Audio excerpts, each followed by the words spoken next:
What's up mga sir? It's Megan Max Sniper. So ayun mga sir, merong nagaya ng ride super load Sniper 150 mga sir, tsaka Raider Carb mga sir. Ayan, kasama natin si Dave tsaka si Denden mga sir, mga bagong build natin na motor. Yung motor ni Dave mga sir, Sniper 155 na naka sniper head.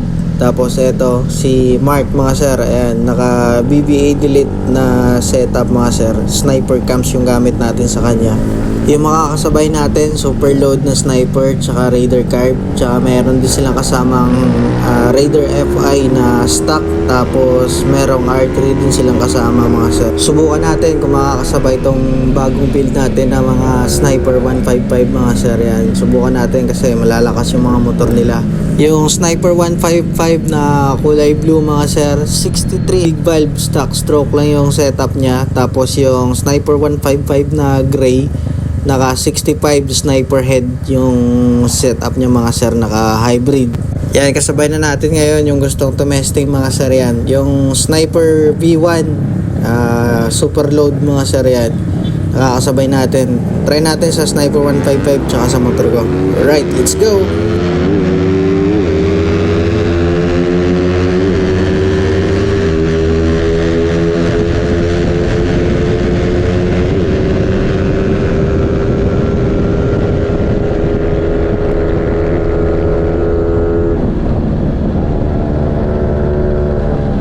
Malakas sa arangkada yung super load nila na Sniper V1, pero nabitin sa kalsada, biglang tumayo mga sir. Inaayos ko yung sensor ko sa thermostat kasi natatanggal. Subok natin ulit dito sa may straight mga sir. Alright, let's go.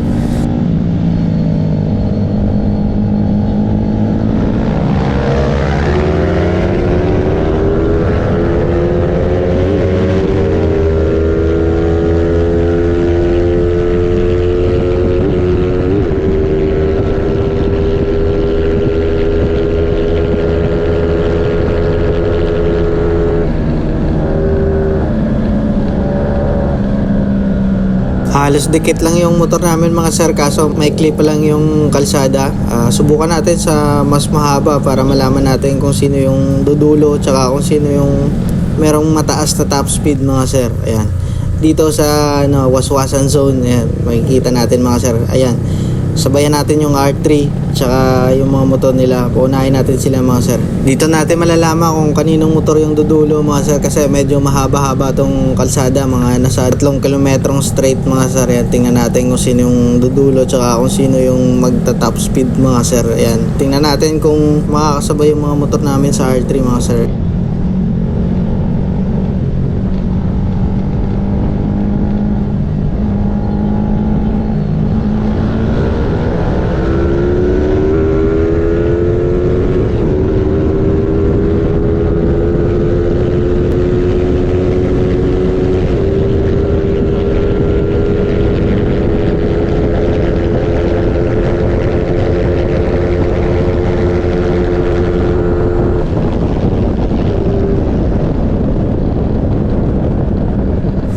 Nahabol natin sila sa dulo mga sir. Yan, medyo maganda yung takbo ng motor natin ngayon, kaso bitin pa rin sa kalsada mga sir. Huwag na lang nating ipilit, baka kung ano pang mangyari mga sir, mahirap na. Pero mamaw tong Sniper 155 na kulay blue, nakakasabay sa mga mas palaking load mga sir. 63 big valve lang yung sa kanya, yung sa akin 70 plus 9, pero nakakasabay mga sir, mamaw yung rider. Yan, meron pang isang straight dito, subukan natin.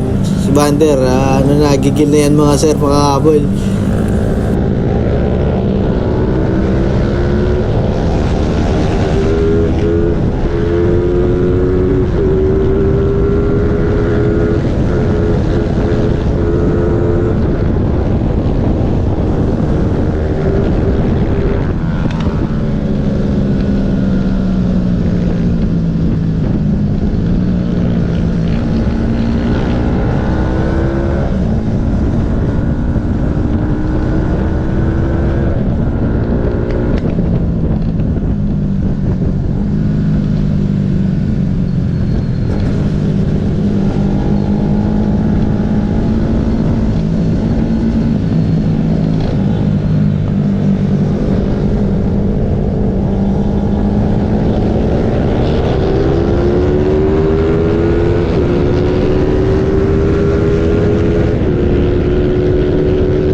Bitin talaga yung kalsada mga sir, pero naaabutan ko talaga sila sa dulo mga sir.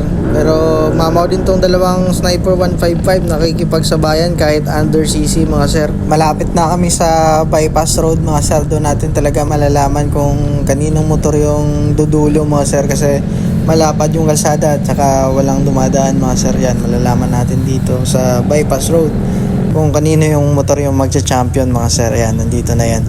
Alright, let's go!